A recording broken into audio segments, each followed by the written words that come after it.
I stood in a dim corner of the ballroom, observing a couple swaying on the dance floor, their eyes fixed on each other. As her partner drew her closer, the woman's chest rose and fell, her small frame pressed against his large one. Their movements were graceful, he with the agility of an athlete, she following suit admirably.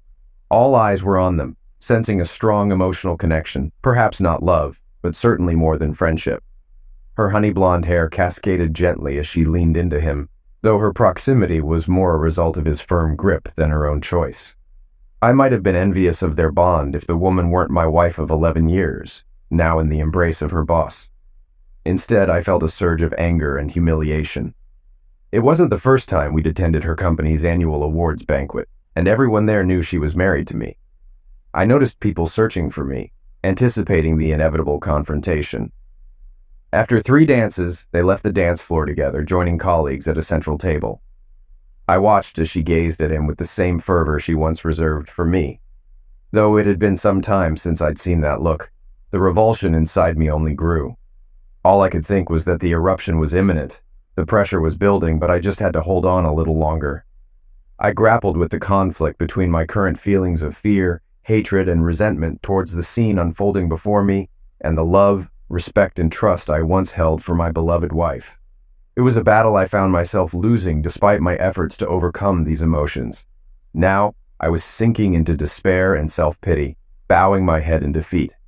Over the past months, I had exerted immense effort to win her back and mend the fractures in our marriage. I meticulously planned date nights, attended to household chores, switched off the TV, and attempted to engage in conversation, only to have her walk away. I left flowers, heartfelt notes, and love-filled cards, only to discover them discarded in the trash. Even sending flowers to her workplace yielded no response. What more could I do but wait? I wondered to myself. Pushing these distressing thoughts aside, I made my way back to the makeshift bar nestled in the corner of the room, standing behind Mary Ann, an acquaintance of my wife's from her previous workplace. "Having a good time?" I asked, striving to appear nonchalant. "I always enjoy these yearly gatherings." "Harold sure does love those free drinks," she responded. I offered a smile and nodded, lifting my empty glass. "Me too. By the way, I haven't spotted Jason's wife around. Any idea where she might be?" I hoped my anxiety didn't betray me. "She always dresses so elegantly and is delightful to converse with." "Oh, didn't Kels mention that today Jason served her with divorce papers?" "I guess she was neglecting her marital responsibilities," Mary Ann blurted out, her words lacking much filter as she reached a certain level of intoxication. I found her lack of restraint rather fitting. "No, I don't think so, especially since it's Friday night and all. We came straight here after I finished work, and there wasn't any time for gossiping. I didn't just stretch the truth, it was a blatant lie. We even took the afternoon off to prepare for tonight." "She had plenty of opportunity to bring it up, but she chose not to," I replied, refilling my Captain and diet and fetching a glass of white wine for Kelsey before making my way over to where she and Jason were standing. They were so engrossed in each other that they didn't notice my approach. "Kels, I brought you a glass of wine," I said, handing her the drink. She jumped slightly at the sound of my voice. "Oh, you startled me," she exclaimed, taking the glass. "Thank you, dear." The rest of us felt increasingly uneasy the longer we lingered. Most people suddenly found the tablecloth quite captivating or discovered something fascinating across the room, avoiding direct eye contact. Others stared, likely pondering my thoughts and how oblivious I appeared. A younger guy, approximately 25 years old, even flashed a grin when he noticed me eyeing the table. We locked gazes for a moment before his smile faded, and he too suddenly found the tablecloth fascinating. Approaching 1 o'clock in the morning, many guests had already departed from the hotel hall, heading home. However, it was evident that Kelsey wasn't quite ready to part ways with her dance partner. "We should probably head home, honey. I still need to drop off the babysitter, and we promised we wouldn't keep her past 2 tonight," I mentioned, realizing I was intruding on her time with Jason. "Sure, okay. I think it's time for us to leave. See you on Monday," she said with a smile. Relief washed over all of us as the awkwardness neared its end. "Jason, it was nice seeing you," I added, extending my hand for a shake, which he returned. He had a firm grip, evidently trying to assert his strength. Standing 3 inches taller than my 6 feet, he was outweighed by about 15 pounds, and I noticed a slight paunch on my stomach. Pressing a bit firmer than usual, I met his gaze, sensing deceit and self-righteousness in his eyes. Eventually, he released my hand and bid us good night. I waved to the remaining guests as we exited the room and headed to the car. We remained silent during the drive home, although Kelsey wore a radiant smile. Upon arriving home, Kelsey checked on Caitlin, our 9-year-old daughter, while I settled up with Brittany and prepared to take her home. Upon my return, I headed to the bedroom to find Kelsey, already asleep in bed. After checking on Caitlin, I visited the bathroom before retiring to the spare room for the night. I knew any possibility of closeness between us was out of the question tonight, as I struggled to recall the last time we had been carnal. With my eyes closing, the ceiling was the last thing I saw before slipping into a restless sleep. Rising early on Saturday morning, I mentally went through my checklist for the day. Caitlin was already in the living room engrossed in her shows, and I offered a slight wave from the doorway. "Have you had breakfast yet?" I inquired. "Yep," she confirmed, waving a spoon dripping with milk, splattering drops onto the carpet. "All right, settle down. Mom's still sleeping, and I need to get to work in my office," I reminded her. "Got it, Dad," she replied with unnecessary volume, causing me to chuckle. Around 8:30, I dialed my lawyer's cell phone, knowing he often worked from home on Saturday mornings. "Good morning, Bill. It's Matthew Franks," I greeted. "Morning, Matt. I'm guessing this isn't a cheery call," he responded, already anticipating the nature of the conversation. "You got it. It's time to set the plan in motion. I've learned that Jason served his wife yesterday. Any word if Kelsey has consulted with a lawyer yet?" "I don't think so, but I'll double check. Let's meet at the coffee shop in half an hour. Make sure to sign and date the forms with my assistant for notarization. We'll file the paperwork first thing Monday morning and serve her at lunch." Bill outlined the plan. "Sounds good to me. See you soon," I confirmed before ending the call. Arriving early at the coffee shop, I offered a faint smile to the person behind the counter before collecting my order and settling into a cozy chair by the fireplace. Lost in thought. I never imagined I'd be divorcing the one true love of my life. It's challenging to pinpoint the exact moment when you realize your comfortable life is unraveling. For me, it was triggered by a traffic ticket, one of those automatic camera checks for running a red light. When the notice arrived in the mail, I chuckled, instantly recognizing it as Kelsey's doing. She always flipped on her headlights when in a rush. I opened the envelope, deciding to silently shed tears instead of speaking. It seemed futile to confront this directly. The photo depicted Kelsey with a man's shoulder and arm visible beside her. Though his face wasn't visible, I knew who it was. Nothing seemed particularly suspicious. She could have been at lunch or a meeting. I checked the date, March 5th, and something about it bothered me. Recalling our text messages, I remembered plans to stop by Mary's after work to pick up clothes for Kate. At the time, it didn't strike me as unusual. Despite my suspicions, I dismissed them, attributing it to Mary's usual generosity. Checking the intersection on Google Maps revealed it was on the opposite end of town from Mary's residence. Still, I tried to convince myself it could be innocent. However, as I pieced together events since late November, doubts grew. Kelsey had kept a low profile, and holiday arguments became commonplace. By January, affection dwindled, and our conversations revolved around work or Caitlin. We no longer discussed our dreams, family vacations, or our future together. Since childhood, I've had a trust fund. Initially, my great-grandfather purchased undeveloped land in the Pacific Northwest, selling portions as the local town expanded. Upon his passing, I inherited proceeds from these sales, boosting the fund. Following my grandfather's pass away, it grew once more. Thankfully, my family's self-sufficiency meant I never had to dip into it. The balance stabilized and even grew slightly through accrued interest. Upon my father's demise, with my mother also deceased, I inherited all family property, merging it with my trust. With our accumulated wealth, we were on the verge of settling for life. However, Kelsey and I continued to work and increase our net worth. In anticipation of retirement, I obtained a prenuptial agreement to safeguard the fund. Throughout our marriage, Kelsey and I regularly updated our prenup and wills. One clause that remained unchanged was the standard divorce clause, delineating asset ownership. We also included a provision for Caitlin's education in case of my pass away or divorce, with specific conditions regarding the circumstances. To ensure preparedness, I maintained access to legal and accounting services. Seeking advice, I reached out to my lawyer for a referral to the best local divorce attorney, scheduling a consultation later in the week to explore my options.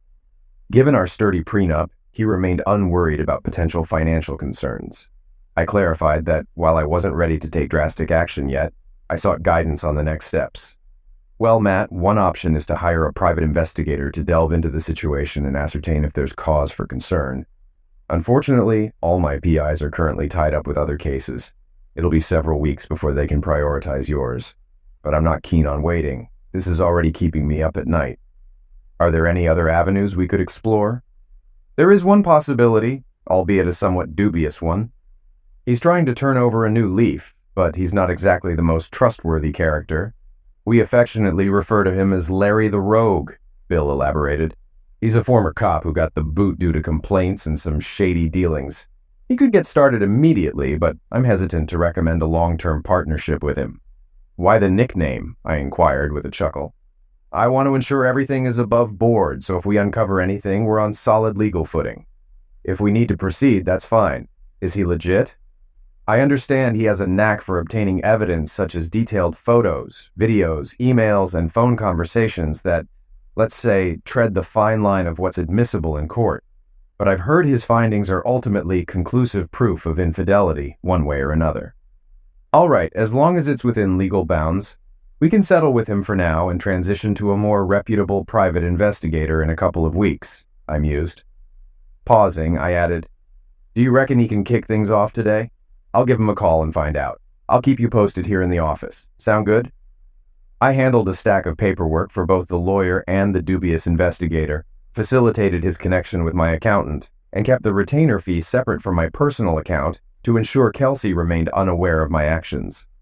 I didn't want to alarm her, especially if this turmoil in our marriage was just a passing phase. Meanwhile, amidst these proceedings, I endeavored to mend my relationship with my wife. Life had taught me that significant changes and out-of-character actions usually have underlying causes. Uncertain about what drove my wife's behavior and whether we were beyond reconciliation, I resolved to fulfill my husbandly duties.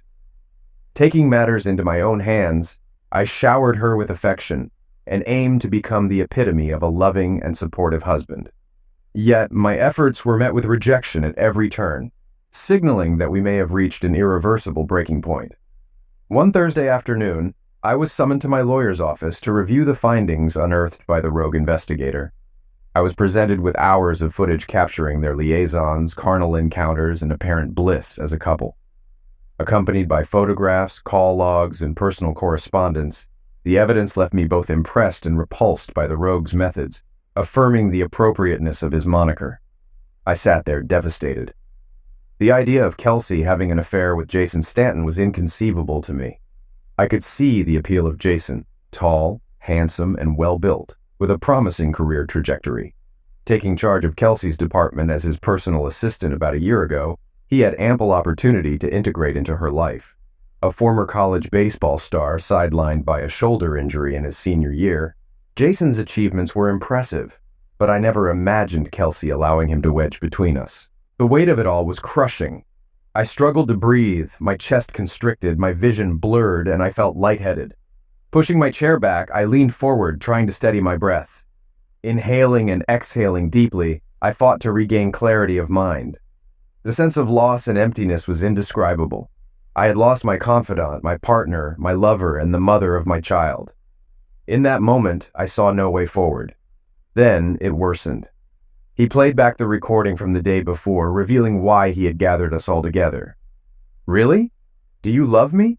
Her voice was tinged with excitement. Yes, my dear. You're perfect. I love you and want us to be a family. You mean you, me, and Caitlin? Exactly. What about Matt and Shannon? We'll divorce them, you'll have Caitlin, and we'll be happy together. A stunned silence followed as Kelsey processed the bombshell her lover had dropped. You really love me, Kels? Yes, absolutely. I hadn't really considered leaving Matt. Consider it for a moment. He can't offer you what I can. You'll be the belle of every ball, part of the elite. You'll experience places and luxuries he could only dream of. I detected the disdain in his tone, picturing the disdainful expression on his face. Losing Kate would devastate him. We're his world. I'll be a far better father than he could ever be. In a year, she won't even want to visit him. Why do you despise him so much? What has he done to you?" Her voice held a touch of concern. Truthfully, I wondered the same. "He's not worthy of you, Kels. He lacks ambition, content to remain stagnant. He's just a cog enriching someone else. Did you know he's a plant manager? His facility employs 400 people, boasting the highest production and revenue per square foot." I felt a twinge of pride that Kelsey was aware, though I would have preferred this discussion in their own dining room rather than a hotel room. "He's weak, a beta without drive or ambition, never even pursued an MBA. He served his purpose, honey. I could easily crush him any day of the week." "Jason, don't assume you're superior to Matt. He's not weak. You don't know his backstory. He associated with rough crowds and is skilled with firearms. He nearly took a dark path but chose education. That's why he delayed college after high school." "Now," she seemed to boast, "he's stronger and tougher than you realize. Promise me you won't resort to violence. I don't want either of you getting hurt. Matt's for Kate's sake, and you're for mine. But I'm not. I'm in love with him. I wished it were true. But you replaced him as my man. My love." She paused, pondering. "How will it work when we divorce them simultaneously? I need to prepare before serving Shannon. Given her mental health issues and our year-long celibacy, it shouldn't be challenging. I'll split everything 50-50. She's unlikely to object." "Okay, but you must file for Shannon before I consult a lawyer." She was resolute. It seemed she aimed to ensure her stability and not risk her comfortable life, even for her true love's sake. "Come here, woman," I motioned, requesting the recording be turned off. At this juncture, listening was unnecessary. I glanced at Bill, grappling with how to handle this. "You strike first, Matt. But what if she changes her mind?" "They rarely do that, Mr. Franks," he remarked solemnly. "I'm afraid they've reached a point where nothing you do or say will sway them," Bill added. I observed the scoundrel closely for the first time. He appeared to be in his 30s, fit, and his suit was impeccably tailored, quite unlike my preconceptions. Respectful and seemingly insightful, I began to view him more as Larry than the scoundrel.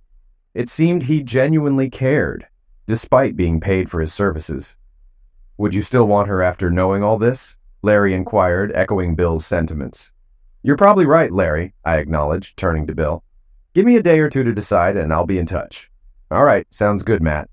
Shall we draft the documents now and finalize details later, or halt the process if needed?" Bill proposed. "Yes, let's proceed that way," I agreed. Larry handed me his business card as we concluded. "Here's my personal number, Mr. Franks, in case you ever need me." "Please, Larry, call me Matt," I insisted. "Thank you, Matt. If you decide to pursue revenge, I know some people who could assist. After all, they don't call me Larry the Dastard for nothing," he remarked with a grin. Appreciative but uncertain, I responded, "Nice meeting you, Larry. I'll reach out if I need assistance. Though I doubt I could go through with it against Kells, it's reassuring to know I have support if I choose that path." With a smile, Larry bid farewell and departed in his car. Throughout the weekend, I grappled with my decision, struggling to focus on anything else. It seemed Kelsey was oblivious to the gravity of the situation, having already decided our family's fate. Doubt, anger, fear, and disappointment consumed me, particularly the loss of my identity and family. Caitlin's future weighed heavily on my mind, aggravated by the thought of this arrogant man raising her. Emotions ran rampant, leaving me in a fog of confusion until Sunday morning, when clarity dawned. Sitting on the back porch with a pounding headache, it dawned on me that this fate was inevitable, regardless of my resistance. I'd already lost my wife and family. Now, it was a matter of how and on whose terms. The saying, lead, follow, or get the hell out of the way, resonated with me. I refused to step aside or follow these schemers. There was only one option left: to lead. On Monday morning, I phoned Bill. "Bill, it's Matt Franks calling." "Good morning, Matt. Any progress on finding a solution?" "Yes, I'd like you to complete all the necessary paperwork, including only the legal photos Larry obtained. Split everything evenly." I hesitated. "Do you think we should sell the house?" "Yes, we used a low-interest loan from my trust to purchase it, so essentially we've been paying ourselves all along. We'll divide any proceeds from the sale, but I'll repay the full loan amount and the accumulated interest. Also, please allocate $200,000 from my trust to Kells as a considerate payment for her services. It might soften her stance if she knows she won't be left destitute. I'm seeking primary custody of Kate." I understand it won't be simple, but perhaps Larry can uncover some damning information about Jason that diminishes his suitability as a father figure. I've heard he was quite the fraternity standout in college. Maybe he got carried away with some of his exploits. Please have Larry investigate. I have a contingency plan for Kate. If primary custody isn't granted, draft the most generous shared custody arrangement imaginable for me. I paused to allow Bill to catch up. Additionally, I intend to file a lawsuit against Jason for alienation of love and affection. I want to involve his wife, Shannon, in this ordeal as well, ensuring she's fully informed of the situation within legal bounds. On that note, I'd like you to devise another infidelity divorce plan for her. I'll cover the expenses. While we can serve them both in the exclusion room, it's unlikely to yield significant results. I'll also need Shannon to sign a contract with me. I can start drafting the forms, but without her consent or details, I'm unable to proceed further. Bill clarified. I see what you're aiming for. It's about stirring the pot a bit, and while we're at it, I want to sue Kelsey's employer for permitting her affair with her boss. While there may not be a moral clause in their manual, it's dubious for any company to overlook such misconduct under their supervision, especially given his position as her direct superior. It's doubtful this will go far, but let's rattle the cage and see what unfolds. Understood, Matt. This will incur substantial costs up front and potentially escalate.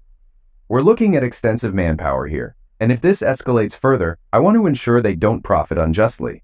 As my dad used to say, engaging a lawyer is essentially negotiating the price. Bill chuckled at my sarcastic remark about lawyers, remarking, "Your dad was a wise man indeed. Remember, you're not obligated to provide her any funds from your trust. Your prenuptial agreement is rock solid."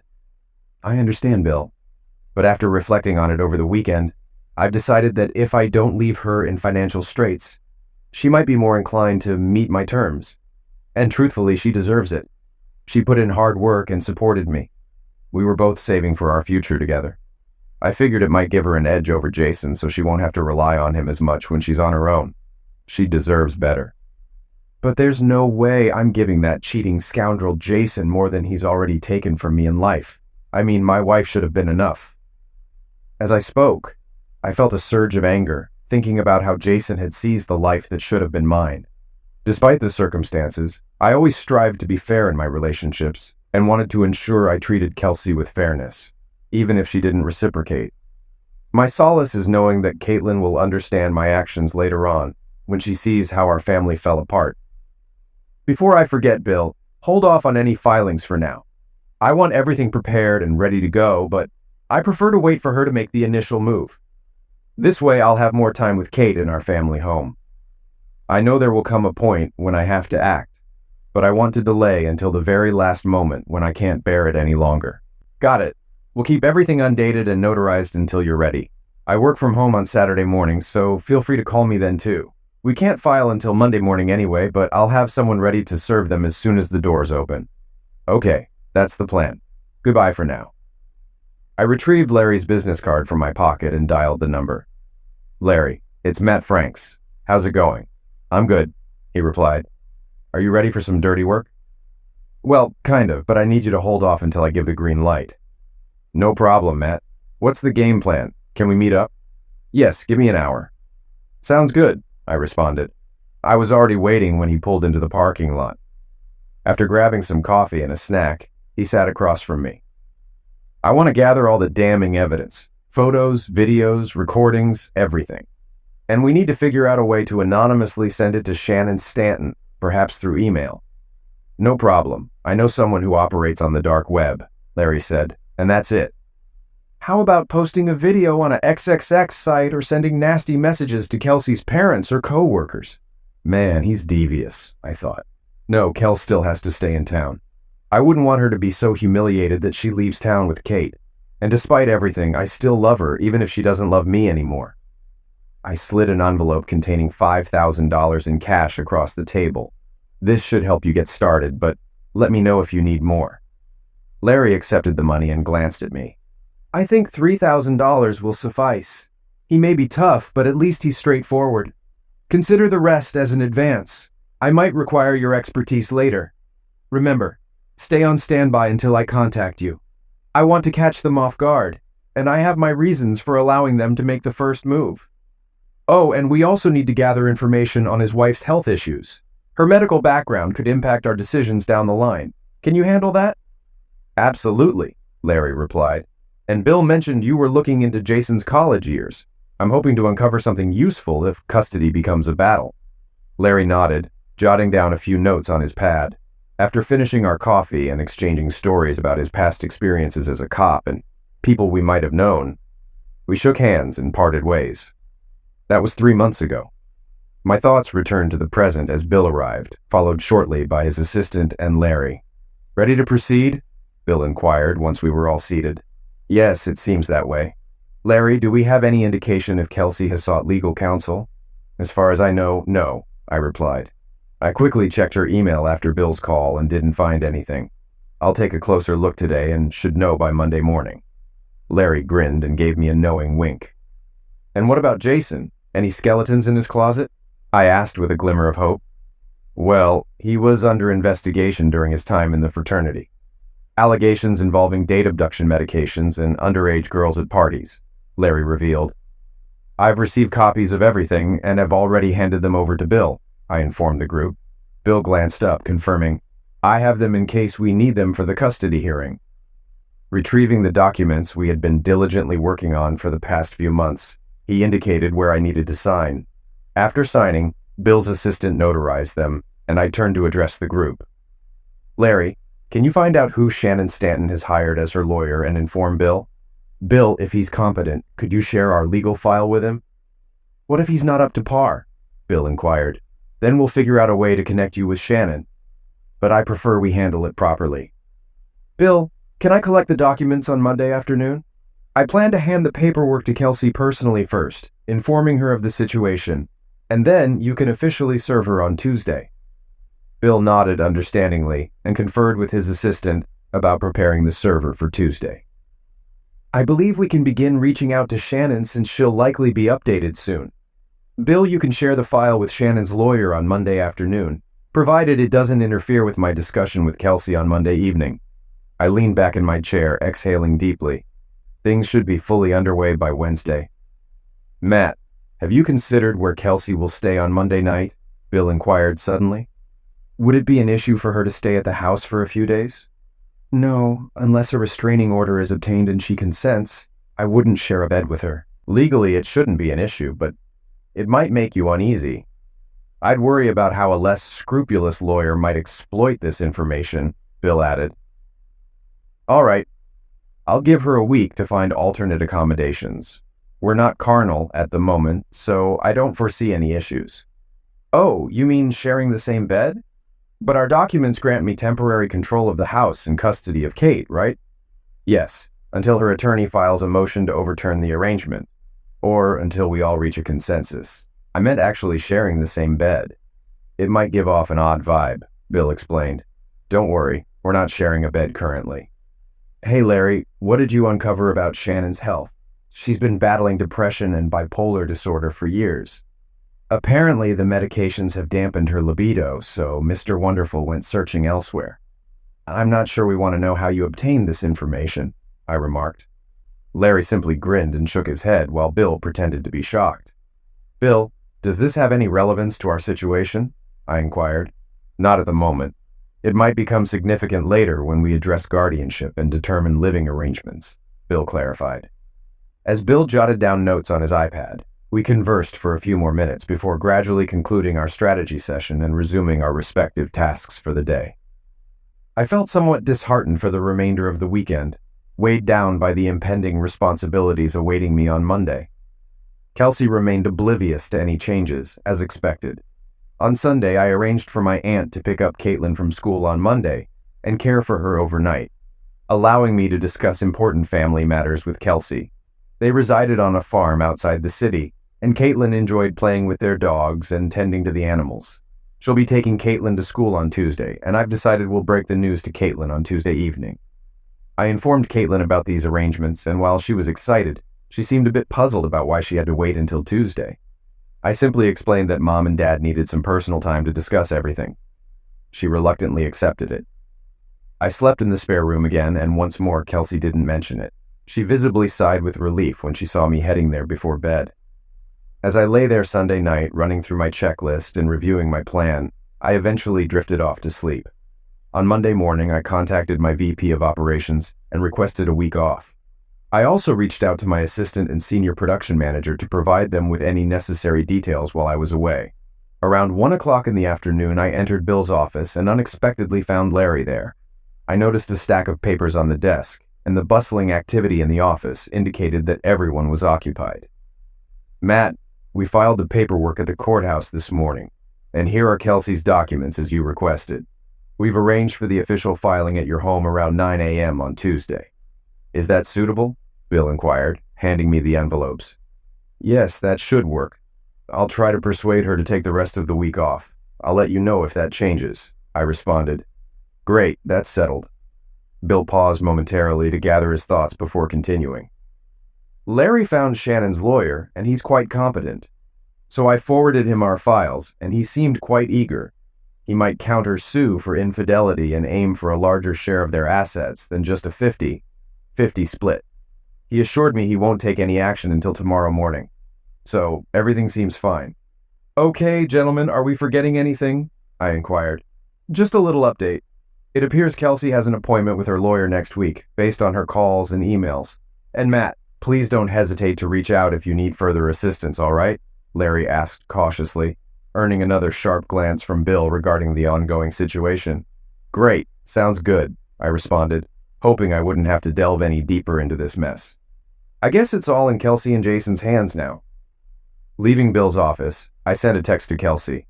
"Kels, will you be home by 5:30 tonight?" "Why? What's going on?" she replied. "Nothing serious. I was a bit preoccupied over the weekend and wanted to catch up tonight. I arranged for Aunt Alex to pick up Kate and keep her overnight. I thought I'd bring dinner home. Any requests?" "How thoughtful. Ready? I'll have dinner ready at 5:30. I felt guilty for setting her up like this, but it had become a common occurrence for me lately. I hoped she would interpret it as me making an extra effort to be affectionate. Kelsey arrived home around 5:15 and changed while I set the table and served the food. I poured us each a glass of wine and sat at the table, waiting for her. She took a long sip from her glass as she joined me. We shared the food and engaged in light conversation, and she seemed completely unaware of what was about to unfold. "What's your schedule like for the rest of the week?" I inquired after we finished eating, both of us freely picking at our favorite dishes. "Do you want to make plans?" she asked, glancing at me sideways. "No, I thought you might want to take a week off after we talk," I stated in a flat tone, trying to keep any emotion out of my voice. "Why should I do that?" "You'll understand, Kels," I said, placing the envelope on the table in front of her. She glanced at it and then back at me, taking another sip of wine. "I'm aware of Jason and your intentions to file for divorce," I stated bluntly. She coughed slightly, surprised, and stared at me with a blank expression. I could see her mind working, trying to comprehend how I found out, and what action she could take to slow me down. "What scam?" she finally grasped, referring to the meeting with the lawyer next week and Jason's filing against Shannon. "I know you're in love with him and plan to take Kate and leave me." I opened the bag and slid some photos toward her. Her eyes widened as she set her glass down and picked up the photos, scanning through them. I noticed her eyes glistening and heard her start to hiccup slightly, a sign of her emotional distress. "I'm so sorry, Matthew. I never wanted any of this to happen. I don't know what else to say," she murmured, her gaze fixed on the table. "I understand, Kels. I've been aware of your intentions for months now. I've had time to come to terms with it to some extent. It's incredibly disappointing and painful for me," I responded solemnly. I took a moment to compose myself, attempting to control my rising anger. "The only thing I need to know is if there's something I did or didn't do that pushed you toward Jason," I pressed. "Oh God, no," she exclaimed, meeting my gaze briefly before looking away. "I think it just happened out of guilt and shame. You didn't do anything. You were a wonderful husband and father. I just fell for him," she confessed, her voice breaking. I felt a mix of disappointment and relief. It seemed there was nothing I could do. If she had simply fallen out of love with me and chosen Jason, he had evidently taken enough time to win her over and push me out, leaving me powerless to stop it. Our marriage had reached its end, and all that remained was paperwork. I presented the terms of the divorce and handed them to her. "Here's the proposed agreement. I've already filed my application, so you won't need to do that. If you agree to my terms, the main points include upholding the prenuptial agreement, meaning my trust is off the table. I'm offering to sell off our joint assets and split them equally, including the house. Since I filed first, I'm requesting full custody of Caitlin and minimal child support. Of course, you'll have a flexible visitation schedule. I'll keep her on my insurance, but you'll need to arrange for your own. You can keep your 401k and any investments from the marriage, as well as the inheritance from your mom. I don't want to take what's rightfully yours. We'll divide the investments we made together. Kate and I will remain in the house until it's sold. Additionally, I'm providing $200,000 from my trust to help you get settled. I suggest you create a prenuptial agreement to safeguard your assets if you proceed with Jason. I want to ensure you're self-sufficient, so I'm not asking for spousal support. I paused to let her process what I'd outlined. I think I should have custody of Caitlin. She'll need her mother as she grows up, she asserted. I wholeheartedly agree. But you can be involved through visits and calls. Frankly, I don't trust Jason with our daughter. I know he plans to win her over with gifts and charm. Since he couldn't have his own child, he wants mine. I'm already generous in letting him have you, but he won't have our daughter. I understand you'll want to discuss custody further. Let's let the lawyers handle it and try to keep it civil. I offered custody as a peace offering after seeing Kate's reaction during her discussion with Jason. He wouldn't damage her, but that's for you to decide. Separating her from her mother isn't the solution. For now, she'll stay with me until we find a better arrangement. You can stay in the master bedroom for a few nights or a week while you figure things out. Kelsey, my love for you hasn't wavered. I envisioned us conquering the world together, but your actions are tearing me apart, and I'm at a loss. My world feels like it's crumbling, and I'm striving to handle this with fairness and kindness. I genuinely don't want to inflict the pain on you that I'm feeling. But trust me, if you escalate things or let Jason meddle, I won't hesitate to respond in kind. And dear, I have resources at my disposal that neither of you possess. My demeanor shifted and she could sense the frustration in my voice. I can play hardball if pushed. You've seen this side of me before, so please, let's keep this conflict at a manageable level and allow the lawyers to navigate it. I truly want to maintain civility and respect in our interactions. It's crucial for Caitlin to see us being civil. I envision both of us playing active roles in our daughter's life. I implore you, I don't want our situation to devolve into a prolonged, bitter battle.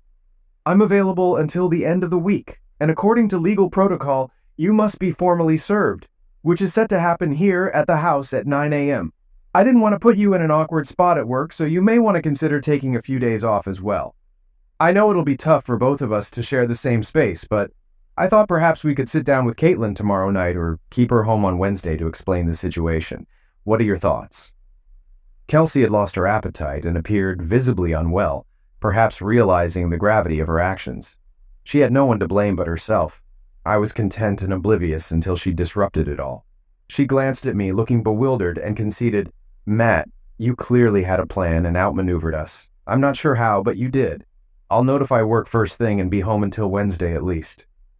Do you think Aunt Alex can keep Caitlin tomorrow night too?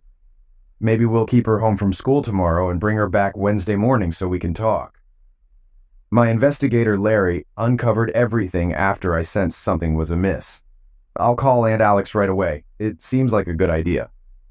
Kelsey gave a subtle nod when I mentioned Larry, while she gathered some papers. I bid her good night and assumed she needed time alone to process. I watched as she retreated to the master bedroom, locking the door, which didn't bother me, as I had already moved most of my belongings to the spare room. I phoned my aunt, explaining the family situation, and she agreed to keep Caitlin an extra night, dropping her off Wednesday morning. I also informed Caitlin, who was puzzled but accepting. I assured her that my mom and I would explain everything. On Wednesday, as I tidied up and prepared for bed, I heard Kelsey murmuring on the phone behind the closed door, followed by quiet sobs as she mourned our broken marriage. Early the next morning, I heard Kelsey downstairs, getting ready for work. At precisely 9 a.m., she accepted the package, excluding the sensitive materials. Shortly after, she grabbed her belongings and left without specifying her destination, presumably to meet Jason, her lawyer, or someone else sympathetic to her plight. Later in the day, Bill called to update me that both Jason and their company had received our legal claims.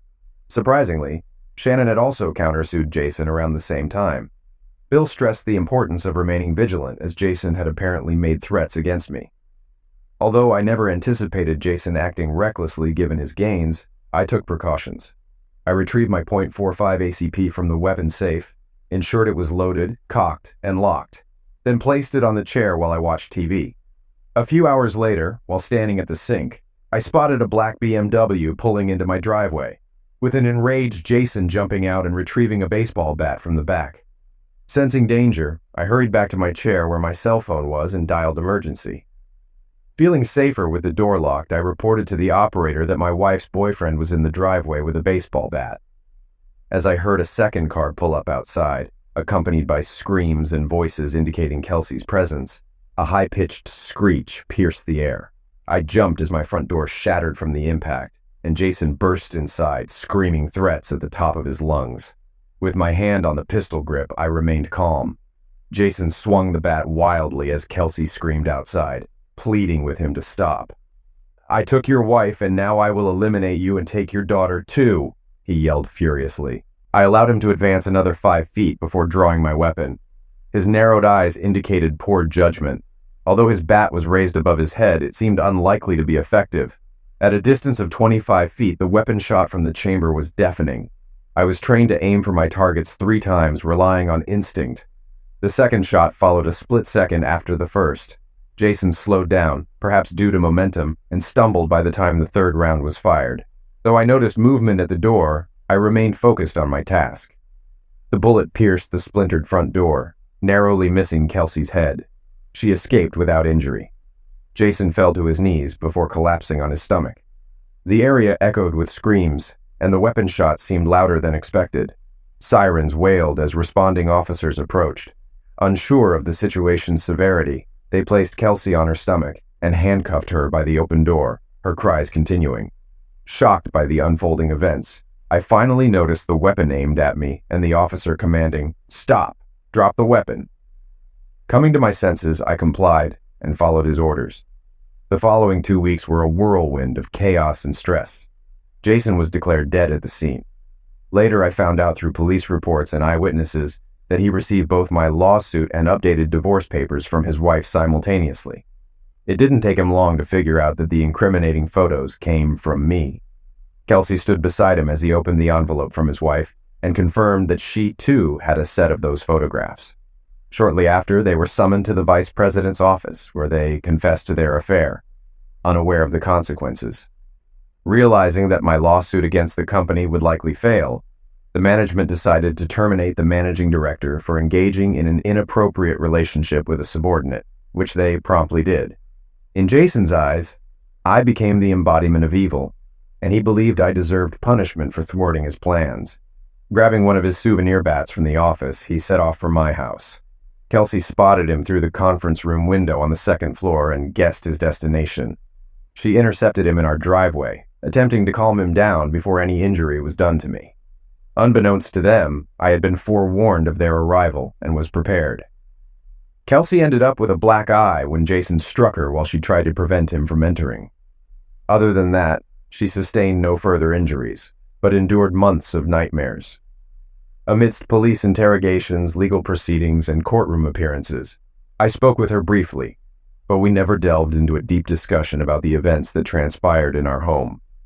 Kelsey was a mere shadow of her former self, having lost her husband, lover, and daughter in less than 24 hours. She never fully recovered. Kelsey remained in touch throughout the divorce proceedings and perhaps for about a month after its conclusion. Surprisingly, she never enlisted a lawyer or contested the divorce, allowing me to easily secure custody of Caitlin. However, to my surprise, she never fulfilled her part of the financial settlement. Bill held onto it for her, but eventually returned it to me a year later. She never returned to our home and instead stayed with family until she vanished. Despite a few supervised visits with Caitlin, they were often awkward or unproductive. Regardless, I ensured Caitlin was available for every scheduled visit, whether Kelsey confirmed attendance or not. She showed up roughly every 4th visit. I learned that Kelsey had developed a dependency on painkillers and other prescribed medications to manage her mental well-being. By the time she disappeared, she was unemployed, isolated, and destitute. Neither Caitlin nor I, nor anyone she knew, had any means of contacting her. and she ceased all communication with us. We were left without a wife and mother. Eventually, we sold the house and purchased another in Caitlin's school district, striving to rebuild our lives. Both Caitlin and I sought counseling to cope with the trauma. While I attended for 6 months, I eventually had to suppress the pain and move forward. I had a daughter to care for and a life to lead. Caitlin underwent counseling for several years, intermittently, largely due to her response to the divorce and Kelsey's disappearance. She grappled with numerous psychological challenges. It took me 3 years to gather my bearings enough to consider dating again. A few months later, I encountered a remarkable woman named Jo, who was compassionate and understanding regarding Caitlin's and my circumstances. Our courtship progressed much slower and longer than either of us desired, but eventually evolved into a physical relationship, leading to marriage roughly 16 months later. Jo and I nurtured Caitlin as our own daughter, but opted not to expand our family further. Over time, our lives stabilized and flourished. Our only hurdles centered around significant milestones in Caitlin's life, such as her high school and college graduations. I enlisted Larry's help multiple times in attempts to locate Kelsey, yet every lead proved fruitless. The prevailing belief was that she likely met an unfortunate demise in solitude and despair. It was a harrowing ordeal, but we persevered as best we could and moved forward. I was grateful for the opportunity to devise a strategy and enlist the right assistance to implement it effectively.